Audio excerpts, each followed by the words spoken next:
Good morning friends. Last video में हमने discuss करा था इंट्रोडक्शन ऑफ जीएसटी, फिर हमने डिस्कस करा था types of taxes in GST. अब हम डिस्कस करेंगे सप्लाई। गुड्स और सर्विसेज को सप्लाई कब कहा जाता है, कॉन्सेप्ट जीएसटी में कॉन्सेप्ट क्या होता है सप्लाई का।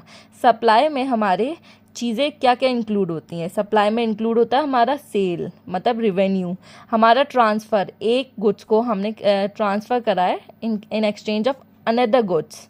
बार्टर, बार्टर्स पहले के टाइम में जो एंशियंट टाइम था उसमें बार्टर सिस्टम चलता था जिसमें एक कमोडिटी को we are suppose I have, मेरे पास वीट है तो वीट को मैंने एक्सचेंज करा राइस से, then that such exchange is known as barter.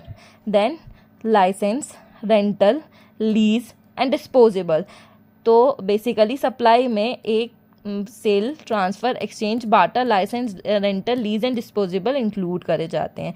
Lease का मतलब क्या होता है, contract to allow right to use for a period without transfer of a title. Title को ट्रांसफ़र कर बिना करे हम किसी इंसान को अपने गुड्स को यूज़ करने का राइट प्रोवाइड करते हैं। Then such things is known as lease.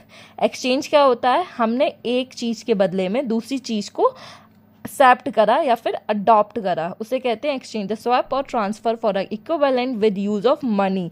Money का यूज़ करके हमने किसी चीज़ को किसी चीज़ से एक्सचेंज किया। बार्टर का मीनिंग मैंने आपको बता ही दिया है कि एक कमोडिटी को हम दूसरी कमोडिटी को से एक्सचेंज कर सकते हैं without the involvement of money. Money का इन्वॉल्वमेंट नहीं करना है हमें।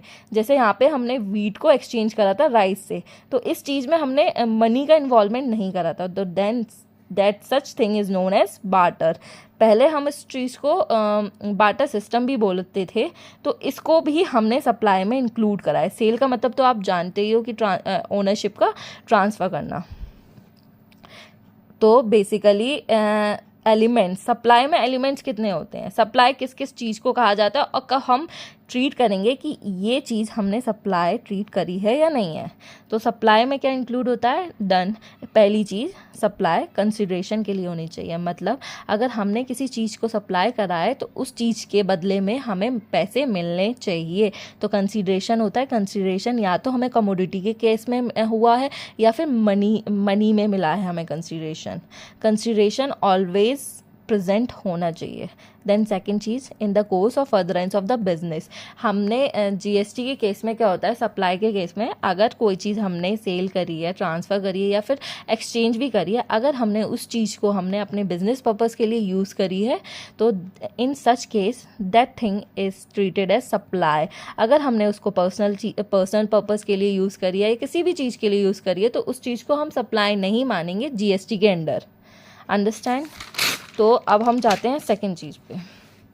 अब मैं एग्जांपल बताती हूँ, मैंने 2 एग्जांपल यहाँ पे पुट करे हैं। फर्स्ट वर्निंग, मिस्टर ए ने टेबल बाय करी 10,000 रुपये की, वो भी पर्सनल यूज़ के लिए, एंड उसको फिर फर्दर उसने सेल कर दिया after 10 month for use to a dealer. लेकिन अब आप मुझे बताइए कि इसको सेल ट्रीट करेंगे या नहीं। आपको कॉन्सेप्ट लगाना है, एक वो सप्लाई कंसिडरेशन में होना चाहिए, फॉर कंसिडरेशन होना चाहिए। सेकेंड, इन कोर्स और फर्दरेंस ऑफ बिजनेस होना चाहिए। इस दोनों कॉन्सेप्ट को लगा के आपको ये कंसीडर करना है ये सप्लाई है या नहीं है जीएसटी में। तो फर्स्ट चीज़, मिस्टर ए ने टेबल बाय करी है 10,000 की, लेकिन वो बिज़नेस के पर्पज़ के लिए उसने बाय नहीं करी है, उसने अपने पर्सनल यूज़ के लिए बाय करी है। तो अगर यहाँ पे पर्सनल यूज़ स्पेसिफिकली हमें मेंशन है कि उसने पर्सनल यूज़ के लिए बाय करी है, तो देन इन सच केस उसको सप्लाई नहीं माना जाएगा जीएसटी में। और उसने फर्दर सेल कर लिए 10 मंथ के लिए। रीज़न मैंने यहाँ पे पुट कर दिया, because not done for furtherance of the business. पहला इंस्टेंस ये है कि वो बिजनेस के फर्दरेंस में यूज़ नहीं हुई है, वो उसने पर्सनल पर्पज़ के लिए यूज़ करी है, तो इस चीज़ के लिए हम सप्लाई नहीं मानेंगे जीएसटी में। Not consider as supply in GST. Second one example is XYZ ने प्रोवाइड करी है कोचिंग, स्टूडेंट को कोचिंग प्रोवाइड करी है उसने फ्री ऑफ कॉस्ट। यहाँ पे एक वर्ड को आपको अंडरलाइन करना है, डेट इज़ फ्री। उसने फ्री प्रोवाइड करी है, यहाँ पे उसने कंसिडरेशन नहीं लिया है। फर्स्ट वाले एग्जाम्पल में उसने कंसिडरेशन तो लिया था, लेकिन उसने उस चीज़ को बिजनेस पर्पस के लिए यूज़ नहीं करा था। तो आपको दोनों कंडीशन सेटिस्फाई करनी है। पहली कंडीशन, मनी का इन्वॉल्वमेंट हुआ हो। सेकंड कंडीशन, बिजनेस के पर्पस के लिए यूज हुई हो। अगर ये दोनों कंडीशन उस चीज में इन्वॉल्व है, then in such case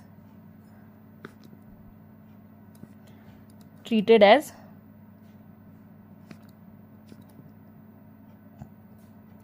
supply under GST. तो उस चीज़ को हम सप्लाई मानेंगे जीएसटी में। अब सेकंड वाले एग्जाम्पल में XYZ ने कोचिंग तो प्रोवाइड करी है स्टूडेंट को, लेकिन उसने फ्री प्रोवाइड करी है, उसमें मनी का इन्वॉल्वमेंट नहीं है, तो इसको हम सप्लाई नहीं मानेंगे, बिकॉज नॉट फॉर कंसीडरेशन। तो इस केस में हम सप्लाई नहीं मानेंगे। Thank you so much. ये हो गया आपका सप्लाई का कॉन्सेप्ट। नेक्स्ट वीडियो मैं बनाऊंगी आपके लिए रजिस्ट्रेशन की। Thank you so much.